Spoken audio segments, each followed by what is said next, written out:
നിയമം കയ്യിലെടുക്കുന്ന കുറ്റവാളികളെ വെടിവെച്ച് വീഴ്ത്തും.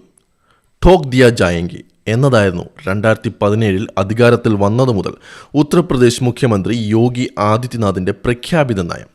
കുറ്റവാളികളെ എൻകൗണ്ടറുകളിലൂടെ ഇല്ലാതാക്കുന്ന ഈ സീറോ ടോളറൻസ് നയം യോഗി സർക്കാർ എപ്പോഴും വലിയ വികസന നേട്ടമായിട്ടാണ് ഉയർത്തിക്കാട്ടിയിരുന്നത്.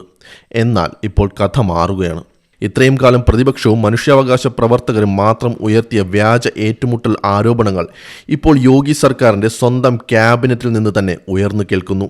അതും അലഹബാദ് ഹൈക്കോടതിയിൽ നിന്ന് കടുത്ത തിരിച്ചടി നേരുന്ന അതേ സമയത്ത്. ഉത്തർപ്രദേശ് രാഷ്ട്രീയത്തെ പിടിച്ചുലയ്ക്കുന്ന ഈ പുതിയ സംഭവ വികാസങ്ങളുടെ ആഴത്തിലുള്ള വിശകലനം നമുക്ക് നടത്താം. ദി വയർ പുറത്തുവിട്ട ഏറ്റവും പുതിയ റിപ്പോർട്ടുകൾ പ്രകാരം യുപിയിലെ ഗാസിപൂരിൽ നടന്ന ഒരു എൻകൗണ്ടർ കൊലപാതകമാണ് ഇപ്പോൾ ഭരണകക്ഷിയിൽ വലിയ വിള്ളലുണ്ടാക്കിയിരിക്കുന്നത്. കഴിഞ്ഞ ജൂൺ 3 രാത്രി കമലേഷ് ബിന്ദ് എന്ന 28 വയസ്സുകാരനെ യുപി പോലീസ് വെടിവെച്ചു കൊന്നു. ഒരു ഹോട്ടലുടമയുടെ മകന്റെ കൊലപാതകവുമായി ബന്ധപ്പെട്ട് തിരഞ്ഞിരുന്ന പ്രതിയാണ് കമലേഷ് എന്നാണ് പോലീസ് പറയുന്നത്. പോലീസ് സ്വയം രക്ഷയ്ക്കായി വെടിവെച്ചതാണെന്നും അവർ വാദിക്കുന്നു. എന്നാൽ കമലേഷിന്റെ കുടുംബം പറയുന്നത് മറ്റൊന്നാണ്. പോലീസുകാർ കമലേഷിനെ ഒരു ദിവസം മുൻപേ കസ്റ്റഡിയിൽ എടുത്തിരുന്നുവെന്നും ക്രൂരമായി മർദ്ദിച്ച ശേഷം വിജനമായ സ്ഥലത്ത് കൊണ്ടുപോയി വ്യാജ എൻകൗണ്ടറിലൂടെ കൊലപ്പെടുത്തുകയായിരുന്നു എന്നാണ് കുടുംബത്തിന്റെ ആരോപണം. ഇവിടെയാണ് രാഷ്ട്രീയ ട്വിസ്റ്റ് ഉണ്ടാകുന്നത്.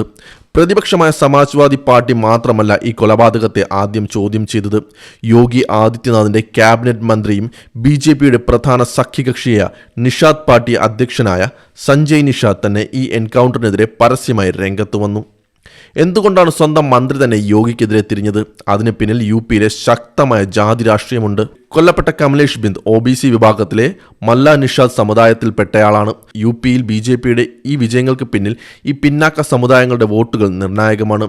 സഞ്ജയ് നിഷാദ് മുഖ്യമന്ത്രി യോഗി ആദിത്യനാഥിന് അയച്ച കത്തിൽ വളരെ ഗുരുതരമായ കാര്യങ്ങളാണ് പറയുന്നത്. ഈ എൻകൗണ്ടർ ജനങ്ങൾക്കിടയിൽ വലിയ അതൃപ്തി ഉണ്ടാക്കിയിട്ടുണ്ടെന്നും ഇതിനെക്കുറിച്ച് നിഷ്പക്ഷമായ അന്വേഷണം വേണമെന്നുമാണ് മന്ത്രിയുടെ ആവശ്യം.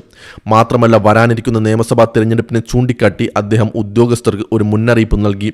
ഭരണകക്ഷിയുടെ സഖ്യകക്ഷികളോട് ചേർന്ന് നിൽക്കുന്ന സമുദായങ്ങളെ ദ്രോഹിച്ചുകൊണ്ട് ചില പോലീസ് ഉദ്യോഗസ്ഥർ ബോധപൂർവം സർക്കാരിനെതിരെ ശത്രുത വളർത്തുകയാണ്. ഇത് വരാനിരിക്കുന്ന തെരഞ്ഞെടുപ്പിൽ വലിയ തിരിച്ചടിയുണ്ടാക്കും. ഇതിലും വലിയൊരു ജാതി വിവേചന ആരോപണം കൂടി കുടുംബവും മന്ത്രിയും ഉയർത്തുന്നുണ്ട്. ഈ കേസിലെ പ്രധാന പ്രതിയും കത്ര ഗാങ് തലവനുമായ ശങ്കർ പാണ്ഡെ എന്ന ബ്രാഹ്മണ സമുദായക്കാരനെ പോലീസ് ഇതുവരെ പിടികൂടിയിട്ടില്ല.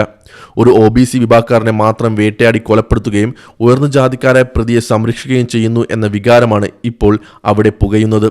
കുറ്റവാളിക്ക് ജാതിയില്ലെങ്കിൽ എന്തുകൊണ്ടാണ് ശങ്കർ പാണ്ഡെ എൻകൗണ്ടർ ചെയ്തില്ല എന്നാണ് മന്ത്രി സഞ്ജയ് നിഷാദ് ചോദിക്കുന്നത്.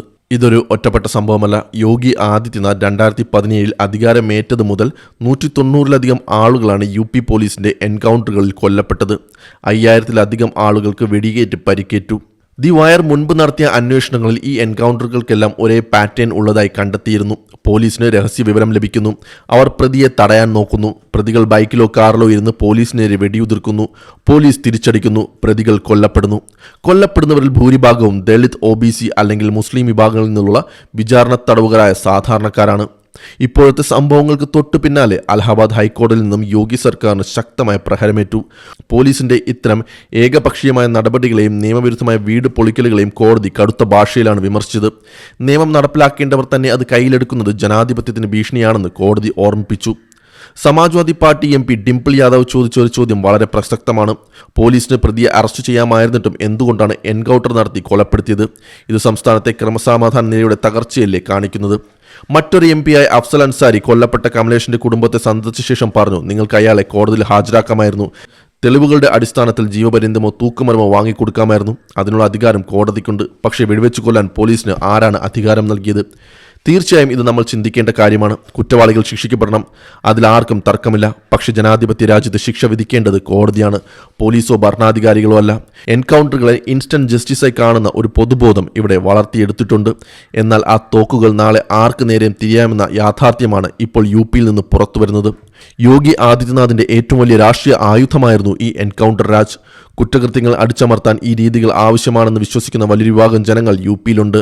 എന്നാൽ സ്വന്തം മന്ത്രിസഭയിലെ അംഗങ്ങൾ തന്നെ ഇതിന്റെ ആധികാരികതയെ ചോദ്യം ചെയ്യുമ്പോൾ യോഗി സർക്കാരിന്റെ പ്രതിച്ഛായയ്ക്കാണ് മങ്ങലേൽക്കുന്നത്.